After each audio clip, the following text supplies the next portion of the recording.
गोरे गोरे मुखड़े पे काला काला चश्मा तो आपने खूब सुना है। आज काले काले बुरके में ये गोरा गोरा मुखड़ा भी देख लीजिए। मुखड़ा गोरा है या फिर मोबाइल ने गोरा कर दिया है ये तो हमें नहीं पता, लेकिन इस मुखड़े का जो कारनामा है वो हद से ज़्यादा काला है। इतना काला जिसकी कल्पना भी आम आदमी नहीं कर सकता। जी हाँ, काले काले बुरके में इस मूंछ वाली दुल्हन को ध्यान से देख लीजिए। इन्होंने बहुत बड़ा कारनामा किया है। वैसे तो इस तरीके के कारनामे आए दिन सामने आते रहते हैं, मगर इस बार बहुत अच्छे से पकड़ा भी गया है। इनके कारनामे पर तगड़ी वाली चर्चा करूंगा, लेकिन हाँ, देखने समझने इस मामले की गंभीरता में उतरने के बाद आप सभी की जिम्मेदारी है कि ज़्यादा से ज़्यादा लोगों तक इसे पहुंचाइएगा, ताकि देश आग में झुलसने से बच जाए। मैं ऐसा क्यों कह रहा हूं, आगे पता चलेगा। इस तरह की साजिशों का पर्दाफाश घर घर में पहुंचना चाहिए, क्योंकि आग लगाने वाले यदि सक्रिय हैं तो आग बुझाने वालों को भी उनसे 2 कदम आगे चलना पड़ेगा। कुछ साल पहले हमारे देश में मोदी सरकार कृषि कानून लेकर आई थी। इसके खिलाफ देश के लाखों किसान राजधानी को घेर कर बैठ गए और 1 साल से अधिक वक्त तक बैठे रहे। इस दौरान उन्हें आतंकवादी से लेकर उग्रवादी तक कहा गया, पाकिस्तान परस्त भी कहा गया। खबर यह भी आई कि लगभग 700 किसानों की जान चली गई। और किसानों के साथ क्या क्या किया गया ये आप सबको याद होगा, बहुत बताने की जरूरत नहीं है। लेकिन किसानों ने सरकार को झुकाकर ही दम लिया। अब उन्हीं कृषि कानूनों को लेकर एक ऐसी कहानी सामने आई है जो आपकी खोपड़िया को घुमा देने के लिए काफी है। आप सोचने पर मजबूर हो जाएंगे कि मोदी सरकार असल में किसके इशारों पर चलती है। मैं समझ रहा हूं आप क्या सोच रहे होंगे। जो नाम आपके दिमाग में चल रहा है वो गलत है। फिलहाल यहां इशारा कोई और कर रहा है।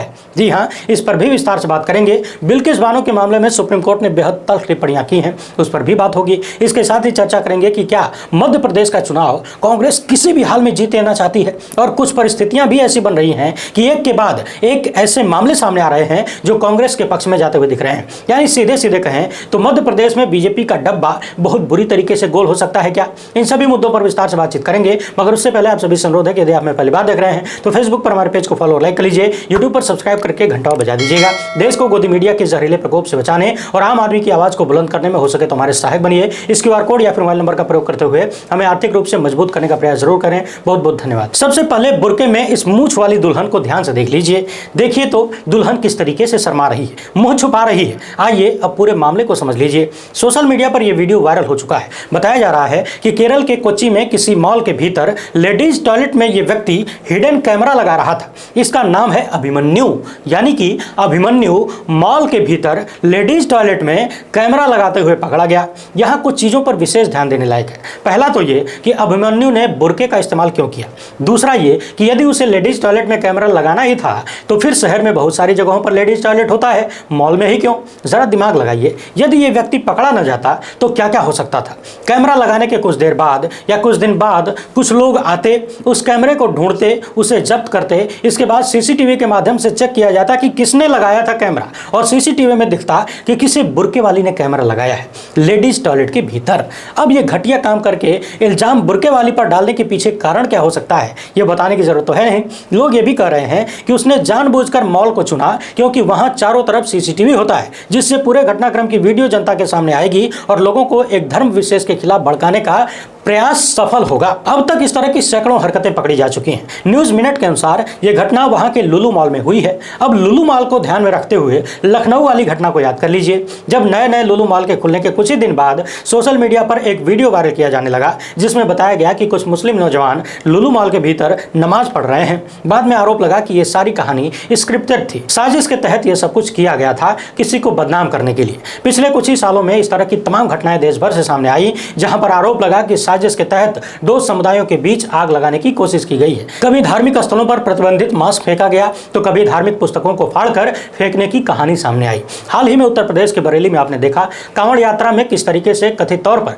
ढेर सारे दंगाई हथियारों के साथ पहुंचे थे। समय रहते वहां की पुलिस ने एक्शन लिया और कोई बड़ी घटना होने से रोक दिया। यह अलग बात है कि इस बेहतरीन प्रदर्शन के लिए जिस एसएसपी प्रभाकर चौधरी को इनाम मिलना चाहिए था, उन्हें और बड़ा इनाम देते हुए कुछ ही घंटे में वहां से ट्रांसफर कर दिया गया। मगर उत्तर प्रदेश पुलिस ने ही पिछले कुछ ही सालों में इस तरह के कई मामलों का भंडाफोड़ किया है। थोड़ी देर के लिए सोच कर देखिए, यदि बुर्का पहनकर खेल करता हुआ ये अभिमन्यु पकड़ा न जाता तो इस आधार पर पूरे देश में कितना बड़ा खेल किया जा सकता था। यदि उसका लक्ष्य सिर्फ वीडियो पाने का ही नहीं था तो केरल पहले से ही बहुत सारे उन संगठनों के टारगेट पर रहता है जो अपनी पैठ राजनीतिक रूप से केरल में नहीं बना पाते हैं। बताया जाता है कि केरल की जनता ज्यादा पढ़ी लिखी है, असली वाली पढ़ी लिखी, डिग्री वाली नहीं, तो ऐसे फरेबी मामलों से वो खुद को बचा लेती है। हाल ही में आपने केरला स्टोरी नाम की एक फिल्म के बारे में सुना होगा, जिसका प्रचार भारतीय जनता पार्टी के बड़े बड़े लोग कर रहे थे। बड़े बड़े का मतलब सबसे बड़े बड़े वाले लोग भी कर रहे थे। और मामला जब कोर्ट में पहुंचा तो फिल्म बनाने वाले खुद ही स्वीकार करने लगे कि हमने जो 32,000 महिलाओं का आंकड़ा दिया है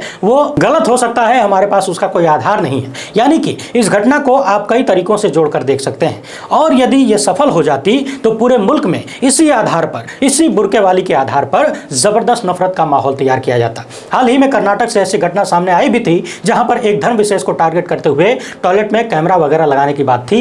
बाद में पता चला कि कहानी कुछ और है। खुद उस कैंपस से संबंधित लोगों ने दूसरा मामला बताया। मगर इस अभिमन्यु के बारे में सोचिए, जो कि कन्नूर के करीवेलूर का बताया जा रहा है।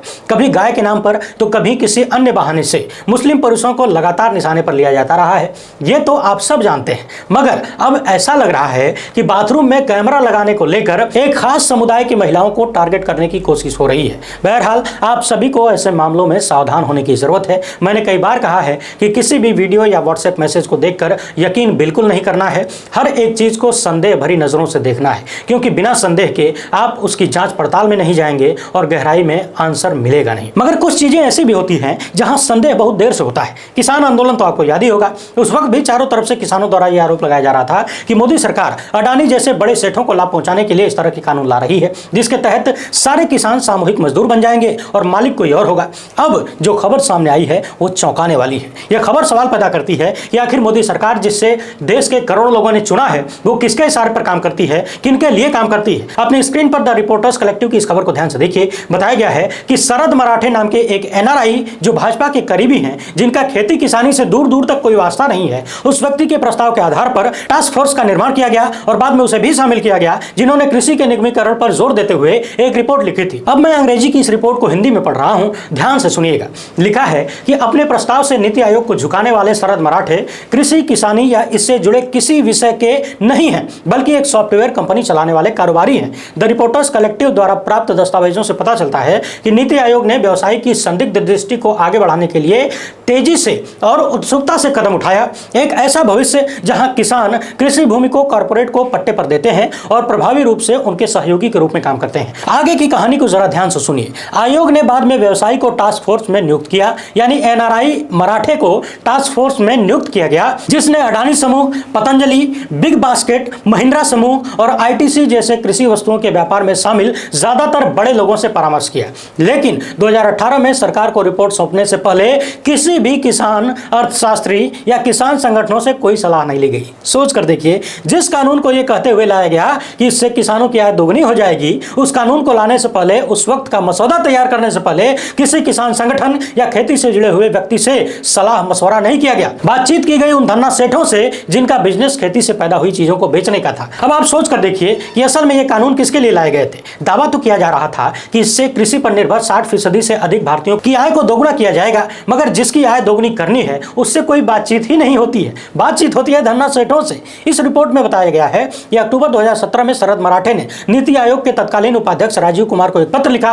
मराठे और कुमार परिचित थे पहले से, जो आंशिक रूप से यह बताता है कि नीति आयोग जैसे सरकारी संगठनों में जहां हर साल हजारों की संख्या में विचार और पत्र आते हैं, जिन्हें लगातार ठंडे बस्ते में डाल दिया जाता है, कोई देखता भी नहीं होगा शायद, उनमें से इनके पत्र को चुना गया। क्यों चुना गया ये आप समझ सकते हैं। भाजपा सरकार के साथ मराठे के संबंध इतने गहरे हैं कि उन्हें सितंबर 2019 में भारत के शीर्ष ग्रामीण बैंक नियामक national bank for agriculture and rural development में स्पेन की राजकुमारी से मिलने वाले सरकारी प्रतिनिधिमंडल में भी जगह मिली थी। इन तस्वीरों में देख लीजिए। इस खबर को शेयर करते हुए मशहूर पत्रकार रवीश कुमार ने लिखा है कि क्या देश के किसानों को पता है कि शरद मराठे कौन है? क्या किसानों को पता है कि कृषि कानूनों के विरोध से उन्होंने कितनी बड़ी लड़ाई जीती है? क्या किसानों को हिंदी में यह सब पता है कि आर्टिकल 14 और द रिपोर्टर्स कलेक्टिव ने नीति आयोग के किस खेल का भांडाफोड़ कर दिया है? अमेरिका से शरद मराठे आता है और टास्क फोर्स बनाता है और खेती कैसे बदले यह सुझाता है, फिर अध्यादेश आता है, फिर कानून बनता है। अफसोस कि किसानों को यह सब हिंदी में पता नहीं चलेगा और न ही कोई इस रिपोर्ट को हिंदी में लिखकर व्हाट्सएप में फॉरवर्ड करेगा। हिंदी के अखबार और चैनल इस खबर को पहुंचने नहीं देंगे। तो फिर किसानों तक ये बात कैसे पहुंचेगी? प्रधानमंत्री के भाषण को श्रेष्ठ और राहुल के भाषण को औसत बताने वाले पत्रकार भी इस खबर पर हाथ नहीं लगाएंगे। उन्हें पता है कि उनकी दुकान बंद हो जाएगी। नीति आयोग और कृषि मंत्री जवाब नहीं देंगे तो इस तरह से चुप रहकर इस खबर की हत्या कर दी जाएगी और किसानों को पता भी नहीं चलेगा कि असल में तलवार उनकी गर्दन पर चली है ना? कितनी बढ़िया कहानी। जिसके लिए कानून बनाया जाए उससे एक बार भी राय मशवरा न किया जाए, जिसकी आय दोगुनी करने का वादा करके ये सारा परपंच फैलाया जाए, उसे कानो कान खबर भी नहीं लगी और धन्ना सेठों के इशारे पर इतना बड़ा खेल कर दिया गया। ऐसे में जिस सवाल का जवाब ज्यादातर लोग जान चुके हैं वो सवाल फिर से उठ खड़ा होता है कि ये सरकार किनके इशारों पर और किसके लिए काम करती है। एक एनआरआई कुछ लिख देता है, उसी पर सारा प्लान सेट हो जाता है और बातचीत किसानों के साथ करने की बजाय धन्ना सेठों से की जाती है। मध्य प्रदेश में हाल ही में विधानसभा के चुनाव होने वाले हैं, लेकिन ऐसा लग रहा है कि कर्नाटक वाला भूत यहां और बड़ा हो चुका है। जी हां, वहां तो भूत 40% कमीशन का था, यहां पर 50% कमीशन का हो गया है। और उससे भी बड़ी बात यह है कि जो भूत शायद अपने आप गायब हो सकता था उसे खुद भारतीय जनता पार्टी की शिवराज सरकार ने और बड़ा कर दिया है। पिछले दिनों एक पत्र कांग्रेस के कई नेताओं ने शेयर किया था जिसमें प्रियंका गांधी भी शामिल थी। उस पत्र में मध्य प्रदेश की सरकार पर यह आरोप लगाया गया कि 50% कमीशन देना पड़ता है। इसके बाद मध्य प्रदेश की सरकार ने प्रियंका गांधी के खिलाफ 41 जिलों में मुकदमा दर्ज करवा दिया। यानी कि प्रियंका गांधी समेत अन्य कांग्रेसी नेताओं का जो ट्वीट और जो खबर ज्यादातर लोग जानते तक नहीं थे, शायद जान भी न पाते, मुकदमा दर्ज होने के बाद वो लोग भी जानने लगे और चर्चा होने लगी कि भैया ये 40% कमीशन वहां का है। यूं कह लीजिए कि इस मामले में बीजेपी ने खुद के पांव में ही कुल्हाड़ी मार ली है, ऐसा लगने लगा है। और अब 50% वाला मामला नया रूप लेकर सामने आ गया है। एक और लेटर सामने आया है जिसमें 50% कमीशन का आरोप लगाया गया है। ठेकेदार ने बाकायदा वीडियो बनाकर कहा है कि गौशाला घोटाले का शिकार हूं। अब कांग्रेसी नेताओं का कहना है कि एक और एफआईआर करवा दीजिए महाराज। जी हां, मध्य प्रदेश में एक बार फिर से 50% कमीशन मांगने का आरोप रीवा जिले के पेंट्री कॉन्ट्रैक्टर पीयूष पांडे ने लगाया है। उनका कहना है कि वो गौशाला घोटाले के शिकार हुए हैं। रीवा कलेक्टर, एसपी, जिला पंचायत, सीईओ, मुख्यमंत्री, सांसद समेत सभी अधिकारियों से शिकायत की गई है, लेकिन कोई सुनवाई नहीं हो रही है। तो जबलपुर हाईकोर्ट में मुख्य न्यायाधीश को पत्र लिखकर मदद की गुहार लगाई गई है। इस पत्र को आप भी ध्यान से देख लीजिए। मुख्य न्यायाधीश उच्च न्यायालय जबलपुर को लिखा गया है और गुहार लगाई गई है कि हाल ही में ग्वालियर के पेटी कॉन्ट्रैक्टर के एक संघ ने शासकीय कार्य में 50% कमीशन लेकर भुगतान करने की शिकायत करते हुए अपनी पीड़ा जाहिर की है। महोदय, हम रीवा के पेटी कॉन्ट्रैक्टर भी ग्वालियर के पीड़ित पेटी कॉन्ट्रैक्टर की तरह ही प्रताड़ित हैं। 38 लाख की गौशाला में 14.5 लाख से अधिक का कमीशन बांटने की शिकायत हम प्रमाण के साथ कर चुके हैं, परंतु कहीं कोई सुनवाई नहीं हो रही है। महोदय, प्रदेश में व्याप्त भ्रष्टाचार और कमीशनखोरी से हम ठेकेदार प्रताड़ित हैं। सरकार हमें गुणवत्ता से समझौता करने के लिए विवश कर रही है। रीवा समेत पूरे प्रदेश में कुछ दलाल सक्रिय हैं जो कमीशन के साथ काम करा रहे हैं और ठेकेदारों को लूट रहे हैं। प्रशासन में बैठे अधिकारियों और मध्य प्रदेश एवं केंद्रीय सरकार तक शिकायत पहुंचाने के बाद भी हमारी कोई सुनवाई नहीं हो रही है और शिकायतों को दबाने का प्रयास किया जा रहा है। माननीय न्यायाधीश महोदय से प्रार्थना है कि मेरे इस पत्र को संज्ञान में लेकर मुझे न्यायालय के समक्ष सरकारी निर्माण कार्यों के भ्रष्टाचार के साक्ष्य प्रस्तुत करने का अवसर दिया जाए